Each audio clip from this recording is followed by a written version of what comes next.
UPPGT D triple S B L T grade की तैयारी करने वाले दोस्तों, पंकज ओझा का नमस्कार। दोस्तों, आपके लिए लेकर आ गया हूं मैं मोस्ट इम्पॉर्टेंट क्वेश्चंस। दोस्तों, इन क्वेश्चंस को देने का उद्देश्य आपको असेस करना नहीं है। इन क्वेश्चंस को देने का उद्देश्य है आपको मोस्ट इम्पॉर्टेंट क्वेश्चंस बताना, जिन्हें आप फटाफट रट लें, जिन्हें आप फटाफट तैयार कर लें। आइए शुरू करते हैं। Why did T.S. Eliot never return to Harvard to take the final oral examination for the PhD degree? Final जो मौखिक परीक्षा होती थी PhD डिग्री के लिए, उन्होंने क्यों नहीं उसमें पार्टिसिपेट किया?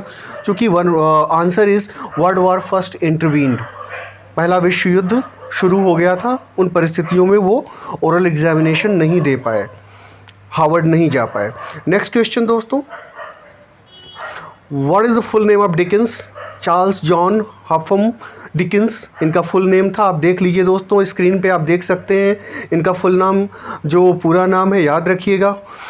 नेक्स्ट क्वेश्चन दोस्तों, which was Thomas Hardy's first novel? The poor man and the lady. It is considered to be Hardy's first novel. Next question दोस्तों, who wrote my theory is to enjoy life but the practice is against it. मेरे सिद्धांत क्या है? Life को enjoy करना, लेकिन अब जो प्रैक्टिस रही है, जो परंपरा रही है, इसके खिलाफ रही है। चार्ल्स लैम्ब का ये स्टेटमेंट है, ध्यान रखिएगा दोस्तों। The degree of DCL was conferred on Tennyson by the, किसके द्वारा DCL की डिग्री दी गई थी, इन्हें कन्फर की गई थी? ऑक्सफोर्ड यूनिवर्सिटी द्वारा दी गई थी दोस्तों। Next question is, Whitman was born on May 31, 1819 in. Whitman का जन्म कहाँ हुआ था? वेस्ट हिल्स, लॉन्ग आइलैंड में हुआ था, ध्यान में रखिएगा दोस्तों। Next question, who said the death of Robert Frost leaves a vacancy in the American spirit? He was the great American poet of our time. ये स्टेटमेंट है रॉबर्ट फ्रॉस्ट के बारे में, प्रेसिडेंट जॉन एफ कैनेडी का। आप अपनी screen पे देख सकते हैं दोस्तों। Next question, Hemingway used the work as a spoof of the world of writers. Hemingway written it as a parody of Sherwood Anderson's Dark Laughter. ये कौन सी ऐसी रचना है जिसका डिस्क्रिप्शन ऊपर दिया हुआ है? Hemingway used the work as a spoof of the world of writers. Hemingway written it as a parody of Sherwood Anderson's Dark Laughter. Dark Laughter की पैरोडी कौन सा वर्क है हेमिंगवे का, ये पूछा जा रहा है। तो ये द टॉरेंट्स ऑफ स्प्रिंग है दोस्तों, ध्यान में रखिएगा। हेमिंगवे की रचना है द टॉरेंट्स ऑफ स्प्रिंग। ये इन्होंने पैरोडी है ये शेरवुड एंडरसन के डार्क लाफ्टर की, ध्यान में रखिएगा दोस्तों। Next question, two of William Faulkner's works a fable 1954 and his last novel the Reivers 1962 won. कौन सा पुरस्कार मिला? जो पुलित्जर प्राइज़ फॉर फिक्शन, ये मिला विलियम फाकनर के नावल को अ फेबल और द रिसीवर्स, द रीवर्स को, ध्यान में रखिएगा दोस्तों। Next question, which novel of William Faulkner tells the story of Thomas Sutpen at its heart is the mystery of a murder. ये फाकनर का नावल है जो टॉमस स्टुटपेन की, जिसमें स्टोरी है, और ये एक तरह का मर्डर मिस्ट्री है। एब्सोलम 1936 में आता है। Robert Frost won the 1963 Bollingen prize, ध्यान में रखिएगा दोस्तों। In 1881 leaves of the grass was published by James R Osgood, इनके द्वारा पब्लिश की गई थी, ध्यान में रखिएगा दोस्तों। In section 51 of song to myself the line follows, do I contradict myself? Answer is very well then I contradict myself. Do I contradict myself, उसके बाद very well then I contradict myself. What is the strong and delicious word the sea whispers to the narrator in Out of the Cradle and Leslie Rocking? Answer is death. What is the strong and delicious word? वो कौन सा strong और delicious word है? The sea whispers, जो सी whisper कर रहा है, धीमी आवाज़ में बोल रहा है नरेटर से, out of the cradle endlessly rocking. Cradle से मतलब वो एंडलेसली ये रॉक कर रहा है, कौन सा वर्ड है, डेथ शब्द है, मतलब डेथ के बारे में बता रहे हैं। Who produces N authorised biography of Alfred Tennyson in 1897। Authorised जो बायोग्राफी है टेनिसन की 1897 में किसने प्रोड्यूस की? हिज सन हार्लम टेनिसन ने प्रोड्यूस की। नेक्स्ट क्वेश्चन दोस्तों, who called Coleridge a damaged arch angel. Charles lamb ने ये स्टेटमेंट दिया था कॉलरिज के बारे में दोस्तों। No western poet in the past century and half, not even Browning or Leopardi or Baudelaire overshadows Walt Whitman. Who said it? ये Harold Bloom का स्टेटमेंट है, फेमस स्टेटमेंट है। No western poet in the past century and half, not even Browning और Leopardi और बॉडलेयर ओवरशैडोज Walt Whitman. मतलब ये कोई over shadow नहीं कर पाते वॉल्ट विटमैन को, मतलब वॉल्ट विटमैन की तारीफ़ की गई है किसके द्वारा? हेराल्ड ब्लूम के द्वारा। Who conferred the order of merit on Thomas Hardy. किसने ऑर्डर ऑफ मेरिट दिया? जॉर्ज फिफ्थ ने। Matthew Arnold was a friend of Arthur Clough के, ये दोस्त थे A.H. क्लॉफ के। Which book aroused interest in T.S. Eliot in the poetry of Lafort, a French symbolist. Arthur Symons the symbolist movement. जो Arthur Symon का symbolist movement था उसने Tennyson के मन में रुचि पैदा की किस तरह की पोइट्री में? फ्रेंच जो सिम्बॉलिस्ट टाइप की जो पोइट्री थी लाफोर्ज की। Dickens family had to face poverty due to his father's loss of job. उनके पिताजी की जॉब लॉस्ट हो गई थी या चली गई थी, उस वजह से उनको गरीबी का सामना करना पड़ा था।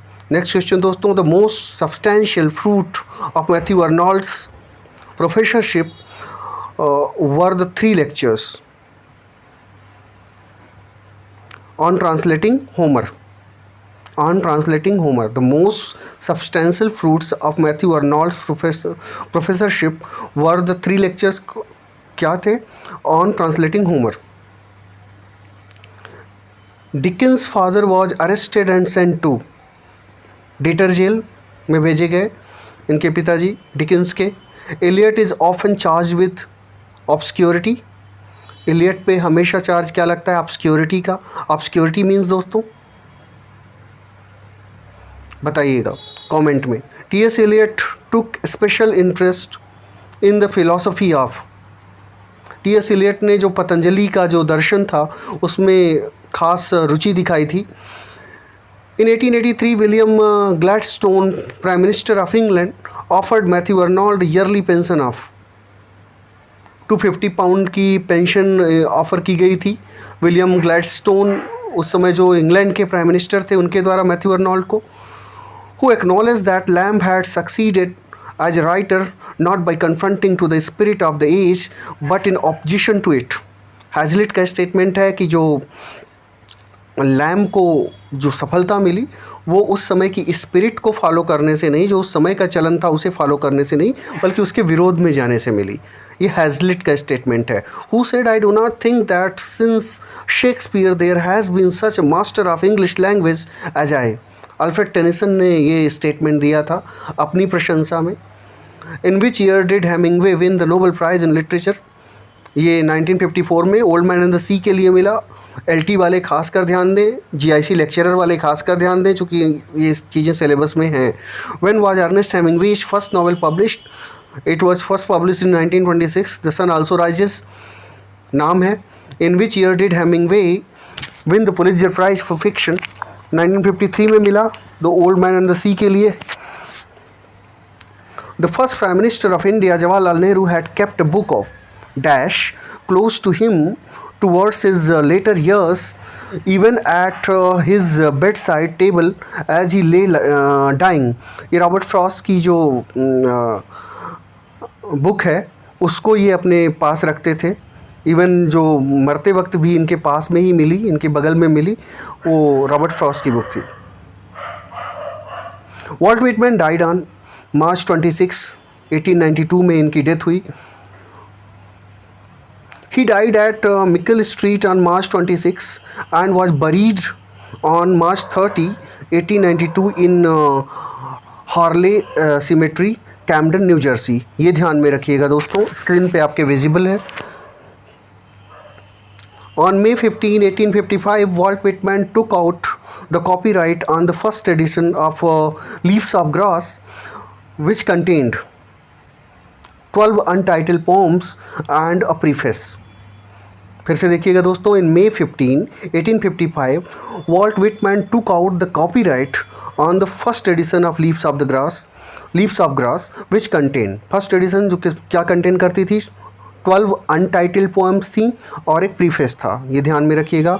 Robert Frost is known for his realistic depictions of rural life and his command of American colloquial speech.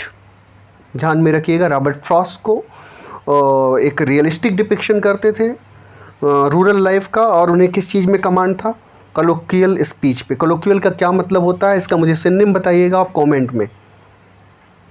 Who introduced Robert Frost to poet William Butler Yeats. Ezra Pound ने रॉबर्ट फ्रॉस्ट को W.B. Yeats से introduce कराया था। During the civil war Walt Whitman travelled to Washington DC and spent 11 years there supporting himself as a clerk. Civil war के दौरान Walt Whitman ने Washington DC में travel किया और वहाँ पे 11 वर्ष बिताए क्लर्क के रूप में। In January 1865 Whitman started working as a clerk in Indian bureau of department of the interior, but it ended when the secretary of the Interior, James Harlem, found out that he was the author of Leaves of Grass, which he found very offensive. In 1866, Dash got published in response to the firing. फिर से देखते हैं दोस्तों, इन January 1865, जनवरी 1865 में Whitman ने क्या start किया, started working as a clerk के रूप में काम करना शुरू किया इंडियन ब्यूरो ऑफ डिपार्टमेंट में। किस रूप में, इंटीरियर के रूप में। लेकिन ये समाप्त हो गया जैसे ही जो इंटीरियर का सेक्रेटरी था उसे पता चला, जेम्स हार्लम जी को ये पता चला कि ये लीव्स ऑफ द ग्रास के आथर हैं, जिन्हें वो बहुत ही ऑफेंसिव पाते थे, अच्छा नहीं पाते थे, उनको बहुत लीव्स ऑफ द ग्रास से बहुत खुश नहीं थे उनकी इस रचना से। 1866 में got published in response to the firing. The Good Grey Poet in 1866, The Good Grey Poet got published in response to the firing। मतलब ये रचना फिर लिखी, किसने लिखी, वॉल्ट व्हिटमैन ने, जो निकाला गया था, उन्हें फायर कर दिया गया था, जॉब से निकाल दिया गया था, उसके रिस्पॉन्स में। जो एक विद्वान व्यक्ति है वो कैसे रिस्पॉन्ड करता है देख लीजिए दोस्तों, रिएक्ट नहीं करेगा, हमेशा रिस्पॉन्ड करेगा, प्रतिक्रिया नहीं देगा, अनुक्रिया देगा। The torrents of spring by Ernest Hemingway subtitled. The torrents of spring का सब टाइटल पूछ रहा है, जो अर्नेस्ट हेमिंगवे की जो रचना है द टॉरेंट्स ऑफ स्प्रिंग, उसका सब टाइटल क्या है दोस्तों। Romantic novel in honour of the passing of a great race, ये सब टाइटल है। When did William Faulkner publish the marble faun, 1924 में पब्लिश हुई दोस्तों विलियम फॉकनर की marble faun. What was the name of Faulkner's first novel, soldiers' pay, 1926। It was originally published by Boni and Liveright. The young man और woman writing today has forgotten the problems of the human heart in conflict with itself, which alone can make good writing, because only that is worth writing about, worth of agony and the sweet। This is the speech of William Faulkner की ये speech है जिसमें वो कहते हैं the young man and woman writing today, जो आजकल के युवा हैं जो लिख रहे हैं वो भूल गए हैं कि जो मानव हृदय की क्या समस्याएं हैं या मनुष्य की रियल समस्याएं क्या हैं, और इन रियल समस्याओं को जान लिया जाए तो अच्छी राइटिंग लिखी जा सकती है, अच्छी रचना लिखी जा सकती है, और यही लिखने लायक भी है। जो इंसान के रियल इश्यूज हैं, जो वाकई में प्रॉब्लम्स हैं, जो हार्ट को टच करती हैं, were the एग्नी and the sweet. ये किसकी स्पीच है? ये विलियम फॉकनर की स्पीच है। ये नोबेल प्राइज़ स्पीच है स्टॉकहोम में 10 दिसंबर 1950 में जब उन्हें नोबेल प्राइज़ मिला था, तब उस समय की उनकी स्पीच है। किस रचना के लिए उन्हें नोबेल प्राइज़ दिया गया था दोस्तों? कमेंट में मुझे ज़रूर बताइएगा। Which novel of William Faulkner is about pilots? Pylon 1935। दोस्तों pylon is a novel by the American author William Faulkner published in 1935। ध्यान में रखिएगा, pylon is set in New Valois, fictionalized version of New Orleans. New Orleans को ही fiction में इन्होंने ये नाम दे दिया था, New Valois. It is one of Faulkner's few novels set outside Yoknapatawpha county.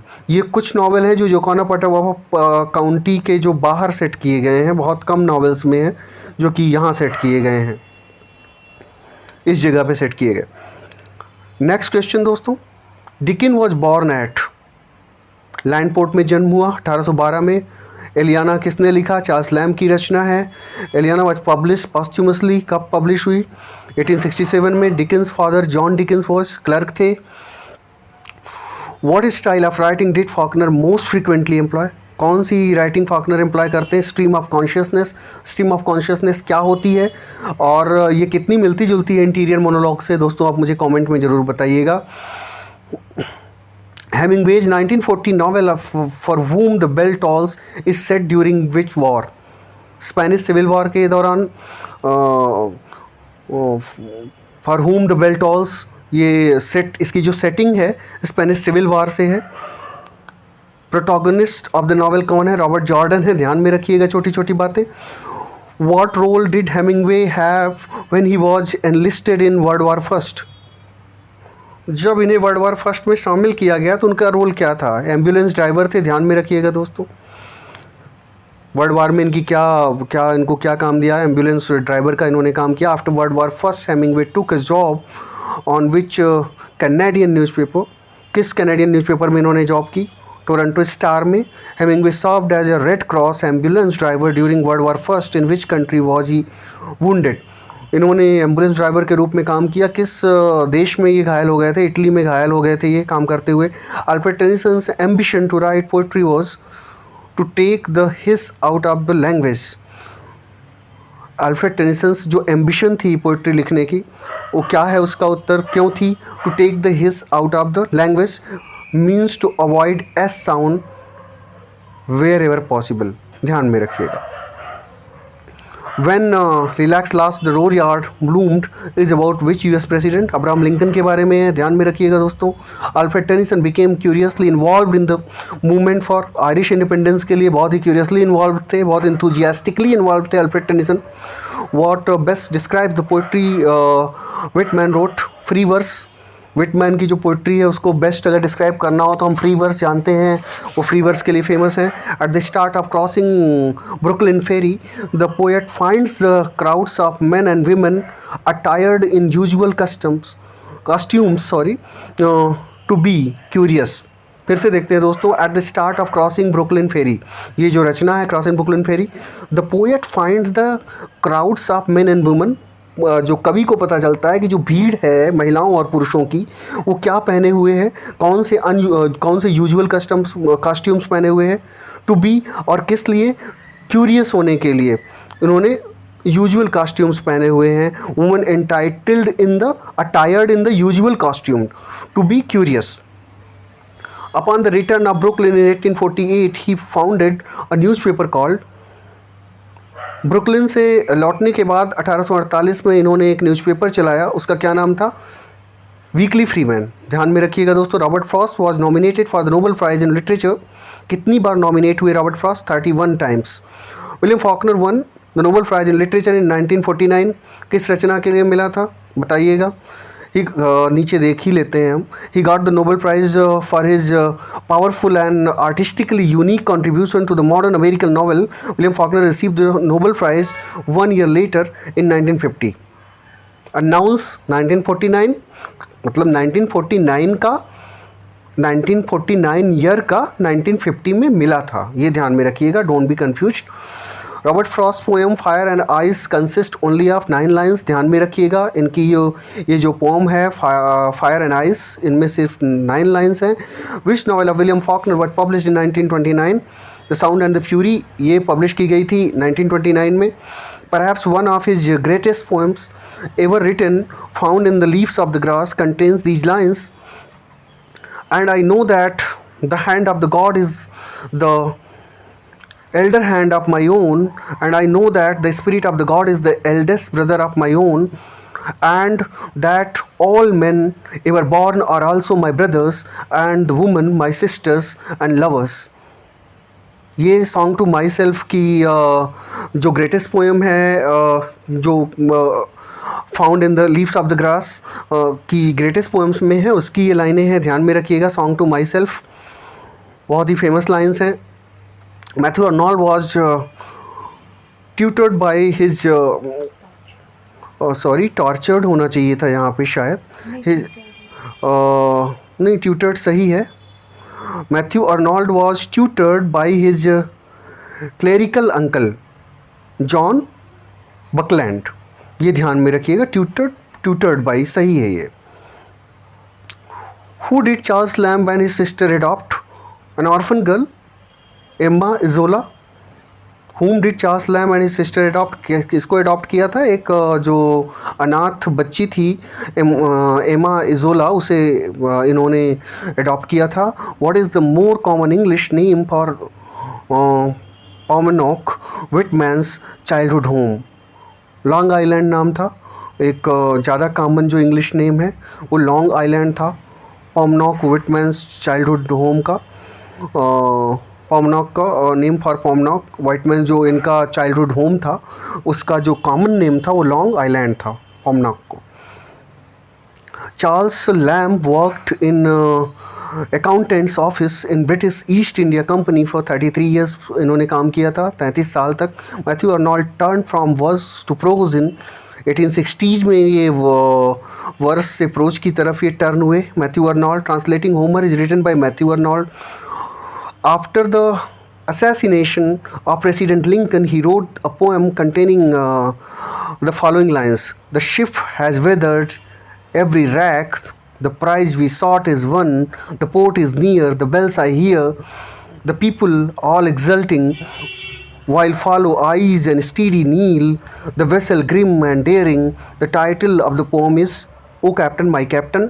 जानते हैं, बहुत सारे लोगों ने पढ़ा होगा CBSE बोर्ड में, यूपी बोर्ड में, डिफरेंट क्लासेस में। When Dickens was 4 years old, his father was transferred to Chatham में ट्रांसफ़र हुआ था उनके फादर का। Dickens went to which school with his elder sister?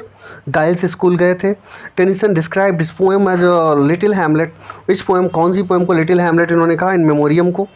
Dickens formal education came to an end when he was 10 साल के थे। Dickens worked in a factory as a paster of labels, पैस्टर of labels के रूप में काम किया। Charles Lamb began his career as a poet के रूप में इन्होंने काम किया। When Tennyson died his hand was resting on the copy of Shakespeare Cymbeline के एक कॉपी पर इनका हाथ रखा हुआ था, सिम्बलिन की कॉपी पे। जब वो इनकी डेथ हुई टेनिसन की, द लास्ट वर्ड्स वर, कौन से इनके लास्ट वर्ड थे? O that press will have me now, O that press will have me now.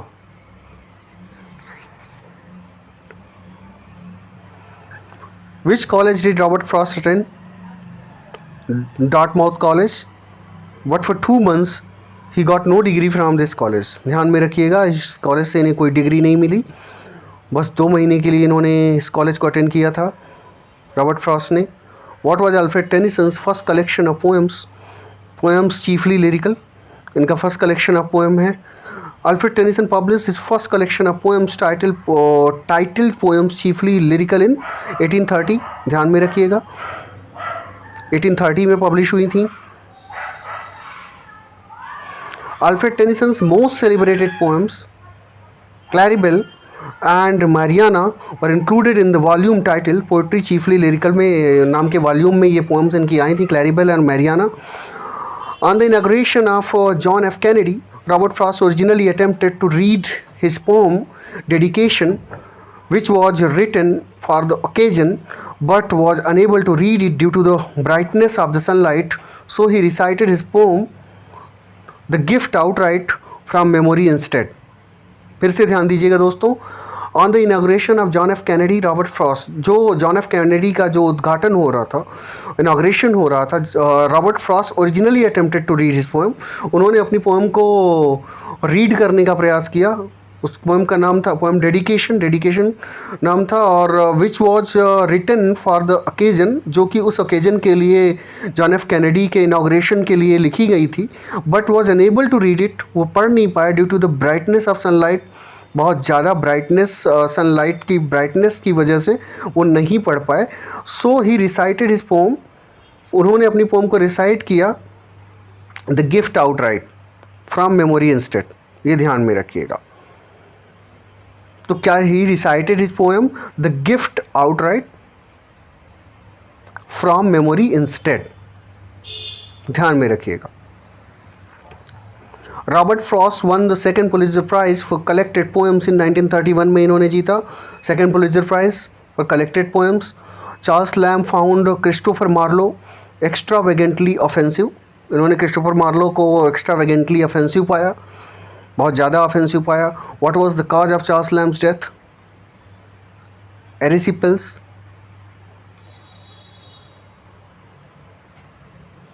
ये इनकी डेथ का कॉज था।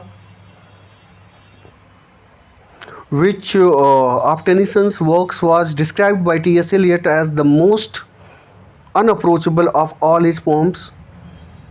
टेनिसन का कौन सा वर्क है जो डिस्क्राइब किया गया टी.एस. एलियट द्वारा कि ये सबसे ज़्यादा अनअप्रोचेबल है? उसकी सारी पोएम से, जो टेनिसन की सारी पोएम है उनमें सबसे ज़्यादा अनअप्रोचेबल है, जिस तक नहीं पहुंच बनाई जा सकती, इन मेमोरियम को ऐसा कह के उन्होंने डिस्क्राइब किया था। The epic was written as a frame for which poem by Tennyson? Morte d'Arthur? The epic was written as a frame, एक फ्रेम के रूप में लिखा गया था। Which poem by Tennyson? The epic was written as a frame for which poem? Morte d'Arthur के frame के रूप में द एपिक लिखा था इन्होंने। Tennyson swan song is crossing the bar. Tennyson's favourite poem was mount. Tennyson's friend Arthur dash died of stroke at the age of 22, ये Arthur हालम की death हुई थी स्ट्रोक से 22 साल की अवस्था में। Who is the 9th most frequently coated writer in the Oxford dictionary of quotations? 9th सबसे ज़्यादा कोटेड राइटर हैं ऑक्सफोर्ड डिक्शनरी ऑफ कोटेशंस में, वो अल्फ्रेड टेनिसन ही है। Robert Frost frequently wrote about settings from rural life in New England in the early 20th century. इन्होंने new England की setting जो इनकी होती थी, ज़्यादातर न्यू इंग्लैंड की होती थी, न्यू इंग्लैंड के जो रूरल लाइफ की जो के बारे में इनकी सेटिंग होती थी 20th सेंचुरी में जो न्यू इंग्लैंड था। Who wrote the charge of the light brigade? Alfred Tennyson की रचना है the charge of the light brigade, famous रचना है। Who wrote freedom lies in being bold? Robert Frost की रचना है। Who wrote the poem Out Out? Robert Frost. Which title of Robert Frost's poem comes from the line in Shakespeare's Macbeth? Out Out. ये Out Out Brief Candle, ये Macbeth की लाइनें हैं। Robert Frost was an American poet, but his work was initially published in England before it was published in the United States. American poet थे, फिर भी work पहले initially publish कहाँ हुआ? इंग्लैंड में हुआ। Robert Frost was the poet and a playwright, poet के साथ साथ प्ले राइट भी थे। Robert Frost second book was North of Boston, ध्यान में रखिएगा। North of Boston was published in 1914। Despite it being called North of Boston, none of the poems has been named North of Boston. सच बात है, north of Boston ज़रूर कहा गया, लेकिन कोई भी पोएम का नाम नॉर्थ ऑफ बोस्टन नहीं रखा गया। ओके, ये सच है। Which place produced the most congenial malice for Dickens? कैथम। ये most congenial malice for Dickens, कौन सा ऐसा स्थान था जिसने प्रोड्यूस किया सबसे ज़्यादा कंजीनियल मैलिस फॉर डिकेंस? ये कैथम जगह थी। The only poet to receive 4 Pulitzer prizes for poetry was Robert Frost. ये एकमात्र पोएट थे जिन्हें 4 पुलित्जर प्राइज मिले।